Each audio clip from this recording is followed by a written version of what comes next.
دعا کی قبولیت کے لیے قرآن و حدیث کی روشنی میں بیان کیے گئے کلمات۔ یہ کلمات وہ خزانے ہیں جنہیں انبیاء کرام اور نبی اکرم صلی اللہ علیہ وسلم نے مختلف مواقع پر استعمال کیا اور اللہ تعالیٰ نے ان کے ذریعے حاجات کو پورا کیا۔ حضرت آدم علیہ السلام کی دعا قرآن مجید میں آئی ہے، ربنا ظلمنا انفسنا وان لم تغفر لنا وترحمنا لنکونن من الخاسرین۔ اے ہمارے رب، ہم نے اپنی جانوں پر ظلم کیا، اگر تو نے ہمیں معاف نہ کیا اور ہم پر رحم نہ کیا تو ہم ضرور نقصان اٹھانے والوں میں سے ہوں گے۔ یہ دعا حضرت آدم اور حضرت حوا علیہم السلام نے جنت میں اپنی لغزش کے بعد کی۔ یہ کلمات اللہ تعالیٰ کی معافی اور رحمت کو طلب کرنے کے لیے بہترین ہیں۔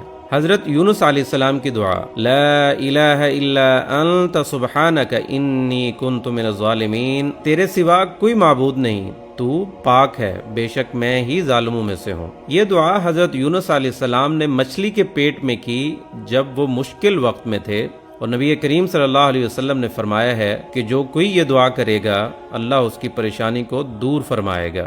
حضرت ابراہیم علیہ السلام کی دعا، رب اجعلنی مقیم الصلاۃ ومن ذریتی ربنا وتقبل دعا، اے میرے رب مجھے اور میری اولاد کو نماز قائم کرنے والا بنا اور میری دعا قبول فرما۔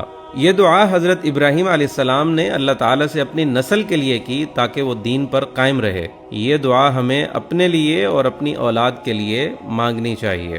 نبی کریم صلی اللہ علیہ وسلم کی دعا جامع دعا ہے، اللہم انی اسألک الہدی والتقی والعفاف والغنی، اے اللہ میں تجھ سے ہدایت، تقوی، پاک دامنی اور بے نیازی مانگتا ہوں۔ یہ دعا نبی کریم صلی اللہ علیہ وسلم نے اپنی امت کو سکھائی تاکہ دنیا اور آخرت کی بھلائی طلب کی جا سکے۔ مشکل وقت میں نبی کریم صلی اللہ علیہ وسلم کی دعا، اللہم رحمتک ارجو فلا تکلنی الی نفسی طرفۃ عین واصلح لی شانی کلہ، اے اللہ میں تیری رحمت کا طلبگار ہوں، مجھے پلک جھپکنے کے برابر بھی میرے نفس کے حوالے نہ کر اور میرے تمام معاملات درست فرما۔ یہ دعا نبی کریم صلی اللہ علیہ وسلم نے اس وقت کی جب وہ کسی پریشانی یا مشکل میں تھے۔